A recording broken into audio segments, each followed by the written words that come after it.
Hello. तो आज जो हम टॉपिक डिस्कस करने वाले हैं उसका नाम है हीट ट्रांसफर। तो देखते हैं क्या स्पेशल है इसमें। हम ऑलरेडी डिस्कस कर चुके हैं हीट के बारे में। कहाँ पे? हमने 2 चैप्टर पढ़े रिगार्डिंग हीट। पहले हमने हीट के बारे में देखा था कैलोरीमेट्री में, और फिर हमने थर्मोडायनेमिक्स में फिर से हीट के बारे में देखा।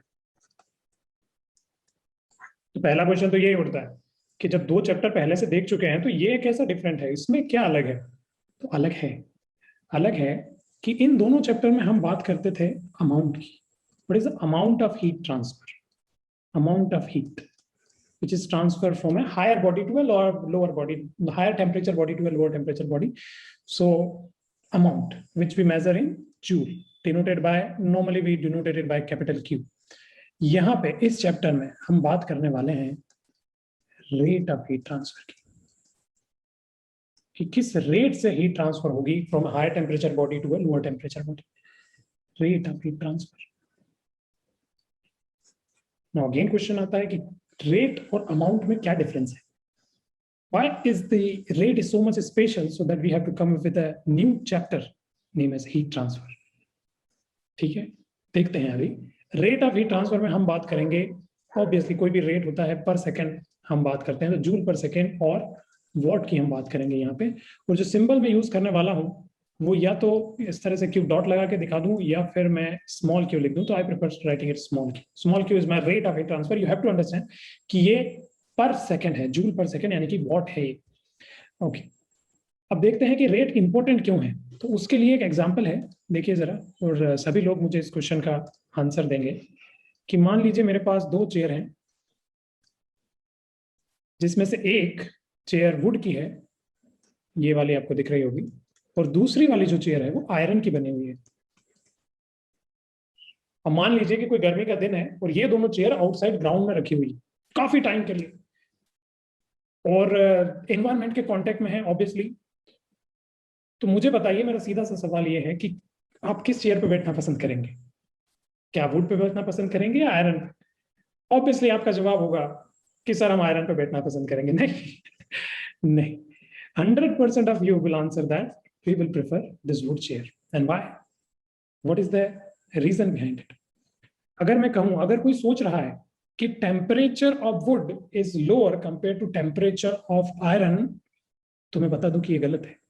क्योंकि हमने इन दोनों को, जो हमारा एनवायरमेंट है, जो सराउंडिंग है, सराउंडिंग जो है उसमें काफी टाइम से रखा हुआ है, काफी टाइम से, for a long time we put that. तो इसका मतलब क्या होगा कि सराउंडिंग और इन चेयर्स के बीच में थर्मल इक्विलिब्रियम आएगा। तो टेम्परेचर ऑफ द सराउंडिंग जो भी है, मान लो इस समय 45 डिग्री है, तो इन दोनों चेयर का, वुड चेयर का और आयरन चेयर का टेम्परेचर भी 45 ही होगा। इसमें कोई शक नहीं है, ये बिल्कुल करेक्ट है। तो अगर टेम्परेचर सेम है तो why we feel iron as a hotter body? क्यों हमें आयरन क्यों गर्म लगता है? तो रीजन इज, एक्चुअली हम टेम्परेचर फील नहीं करते, हम फील करते हैं रेट ऑफ ट्रांसफर। हम हीट फील नहीं करते, हम rate of transfer of heat feel करते हैं। We feels rate of heat transfer. इसीलिए मैं कह रहा था कि rate is very very important.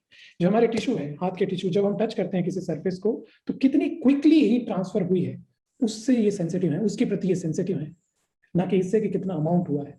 अगर लार्ज अमाउंट ऑफ हीट बहुत टाइम में ट्रांसफर हो, यकीन मानिए हमारा हाथ बिल्कुल सेफ रहेगा। मैं आपको एक एग्जांपल और दिखाना चाहता हूं। एक मटेरियल है हमारे पास जो हम यूज करते हैं स्पेस शटल की आउटसाइड सरफेस बनाने के लिए। ये उसकी पिक्चर है। ये मटेरियल जो है, इस समय मैंने ये फोटो एक वीडियो से ली है, और वहां पे just taken out from the furnace, just, यानी कि जस्ट ये फर्नेस से बाहर निकाला गया है। और इस समय इसका जो टेम्परेचर है एट दिस मोमेंट, ये 1300 डिग्री सेंटीग्रेड है। और देखिए किस तरह बड़ी आसानी से इसको होल्ड कर रखा है। इसका नाम, ये एक सिलिका बेस्ड मटेरियल है। सिलिका नॉर्मली बहुत अच्छे इंसुलेटर होते हैं, सिलिका बेस्ड मटेरियल है जो हम यूज करते हैं स्पेसशिप की आउटर सरफेस बनाने के लिए।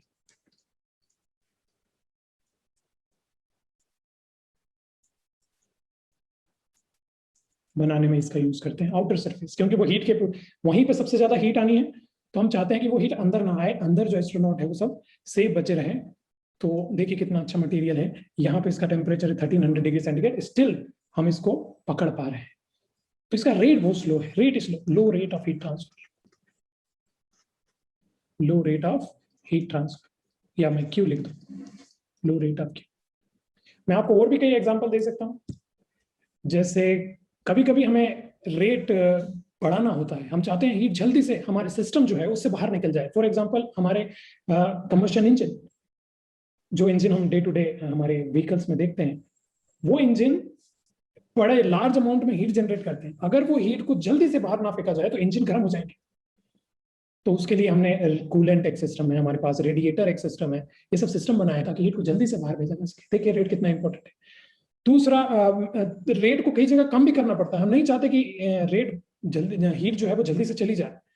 तो जैसे कि थर्मोफ्लास्क, तो जो लिक्विड इनसाइड है थर्मोग्लास, जैसे कि टी है, तो हम चाहते हैं कि जो टी है वो गर्म बनी रहे for a longer period of time. इस तरह से कई बार हमें रेट कम करना पड़ता है और कई बार हमें बढ़ाना पड़ता है। तो देख तो लें कि किन फैक्टर पे हमारा रेट डिपेंड करता है। तो चलिए आगे बढ़ते हैं। हीट ट्रांसफर में जो पहली चीज हमें देखनी है, हमने समझ लिया कि क्यों हीट ट्रांसफर जरूरी है। अब जो इंपॉर्टेंट चीज हमें देखनी है वो है modes, modes of heat transfer.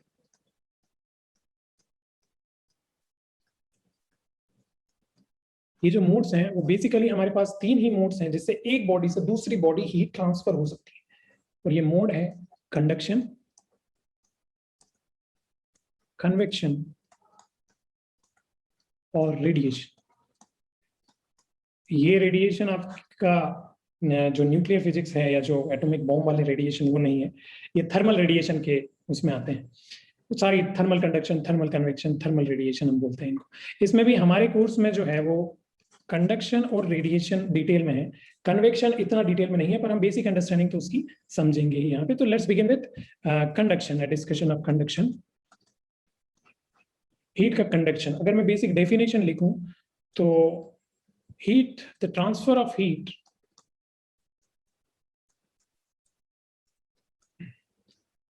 from a higher temperature to lower temperature,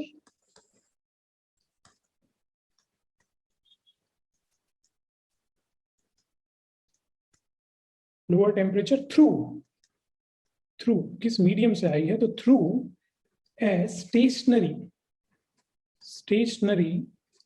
medium.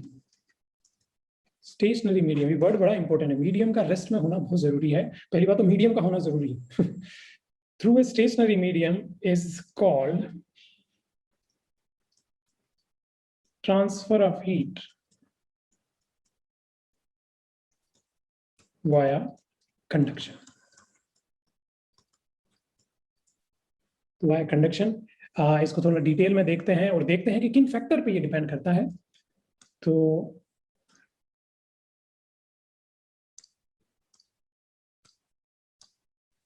अगर मैं एक जैसे एक कोई कंडक्टिंग बॉडी है, ये कंडक्टिंग बॉडी है, इस कंडक्टिंग बॉडी के एक साइड जो है वो टेम्परेचर, एक हायर टेम्परेचर मेंटेन कर रखा है, और इस साइड जो है एक लोअर टेम्परेचर हमने मेंटेन कर रखा है। ये थर्मल रिजर्वायर है, इनका टेम्परेचर चेंज नहीं होगा।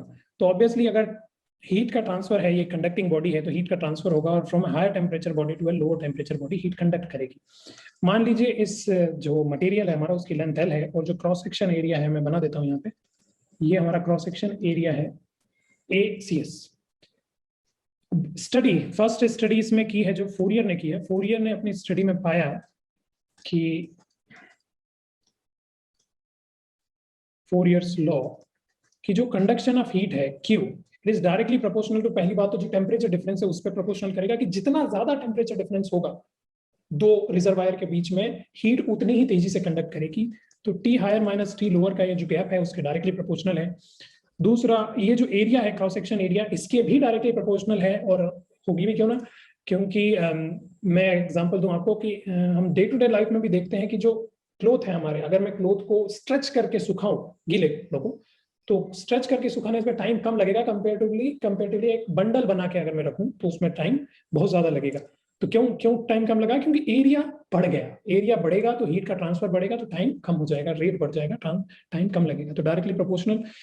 जो लेंथ है, ये जो लेंथ है इसके ये इनवर्सली प्रोपोर्शनल होता है, कि लेंथ जितनी ज्यादा होगी टाइम उतना ज्यादा लगेगा, रेट उतना ही कम होगा।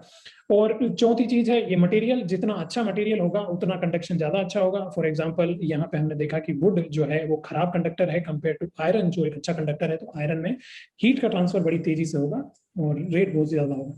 तो इन सब बातों को अगर मैं कंबाइन करूं तो फोरियर ने एक लॉ दिया है कि by combination of all them Q can be written as K A T higher minus T lower divided by length. यहाँ पे जो के है इसको हम नाम देते हैं thermal conductivity.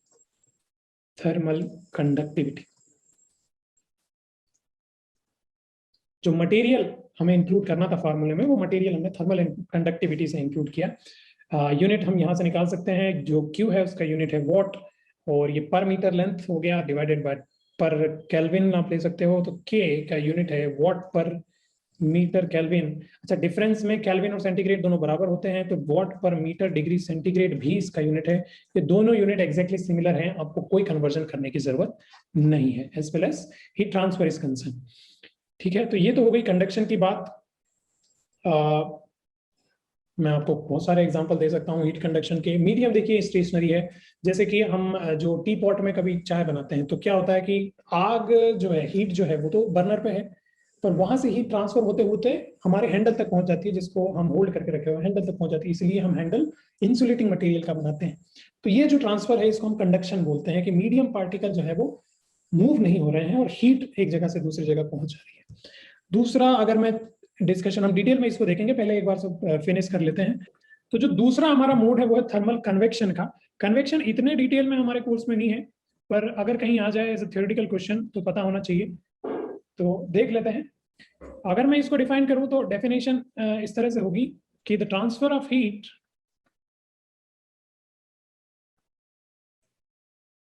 heat from again the higher temperature to lower temperature body through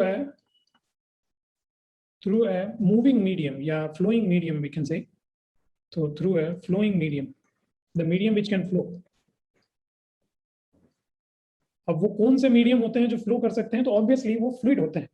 तो इसीलिए कन्वेक्शन के लिए हम बोलते हैं कि कन्वेक्शन वो फिनोमिना है जो फ्लूइड में डोमिनेट करता है। फ्लूइड में आपको ज्यादा देखने को मिलेगा, जो फ्लूइड है वो कंडक्ट बहुत ही कम करते हैं, उनमें कंडक्शन बहुत ही कम देखने को मिलता है, और जो सॉलिड है उनमें कन्वेक्शन बहुत ही कम देखने को मिलेगा क्योंकि वो फ्लो नहीं हो सकते ऑब्वियसली।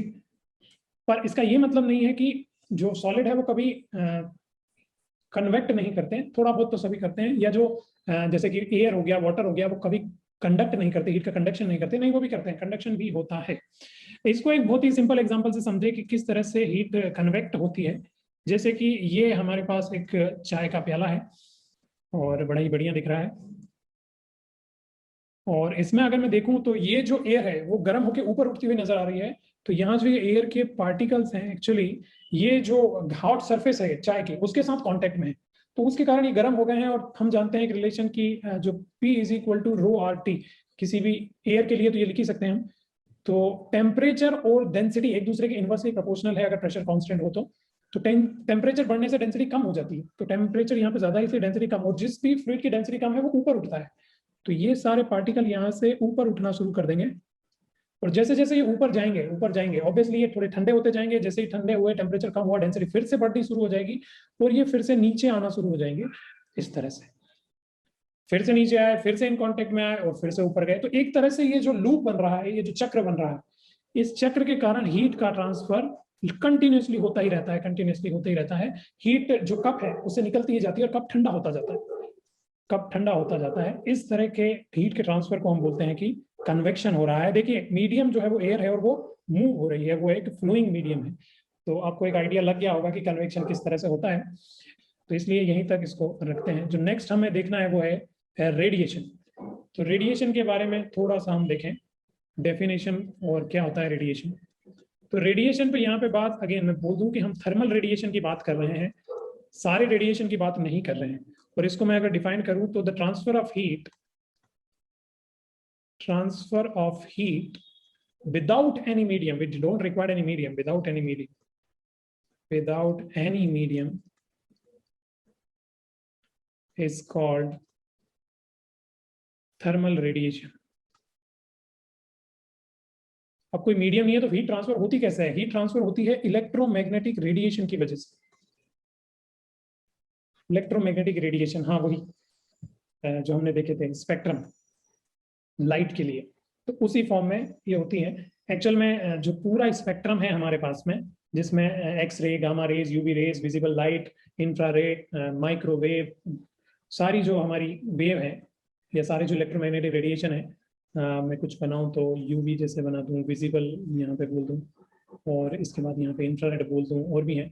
तो उसमें ये जो हिस्सा है सम पार्ट ऑफ यूवी से लगा के कंप्लीट इंफ्रारेड तक का, ये हिस्सा हमारा थर्मल रेडिएशन के अंतर्गत आता है। थर्मल रेडिएशन स्पेसिफिकली बोला जाऊं तो 0.1 माइक्रोमीटर से लगा के आपका 100 माइक्रोमीटर तक का जो रीजन है वो थर्मल रेडिएशन के अंतर्गत आता है। यूवी रेडिएशन का वो पार्ट जो इन वेवलेंथ के अंतर्गत आता है वो बोलते हैं उसको थर्मल रेडिएशन। एक्चुअल में हर body, every body above 0 kelvin, everybody above 0 Kelvin produce thermal radiation।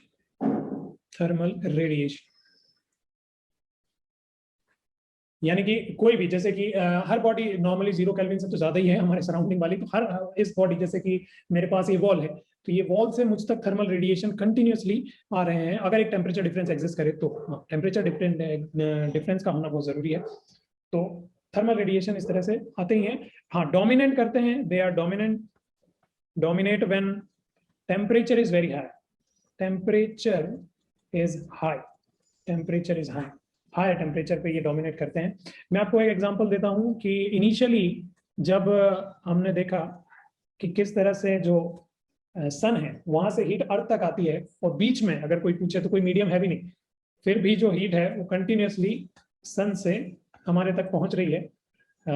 तो जब पूछा गया कि ये कैसे हो रहा है, तो इनिशियली में आप सोचेंगे कि क्या रीजन दिया होगा। इनिशियल में जो तब के थिंकर होंगे उन्होंने कहा कि बीच में एक मीडियम है जो हमें दिखाई नहीं देता, और उन्होंने उसका नाम भी दिया, कॉल्ड इट ईथर। पर बाद में हमें पता चला जब मैक्सवेल ने अपनी थ्योरी दी कि इलेक्ट्रोमैग्नेटिक रेडिएशन इस तरह के रेडिएशन होते हैं जिनको मीडियम की जरूरत ही नहीं है, वो अपने बिना किसी मीडियम के भी अपनी इलेक्ट्रिक और मैग्नेटिक वेव, देखेंगे हम लेटर, हमारे पास कंप्लीट इलेक्ट्रोमैग्नेटिक वेव का एक चैप्टर है, वो बिना किसी मीडियम के भी चल सकते हैं। तो अब तो हम जानते हैं, लेकिन तब नहीं जानते थे, तो हमने बोला कि देयर इज अ मीडियम, जो कि एक्चुअल में नहीं था।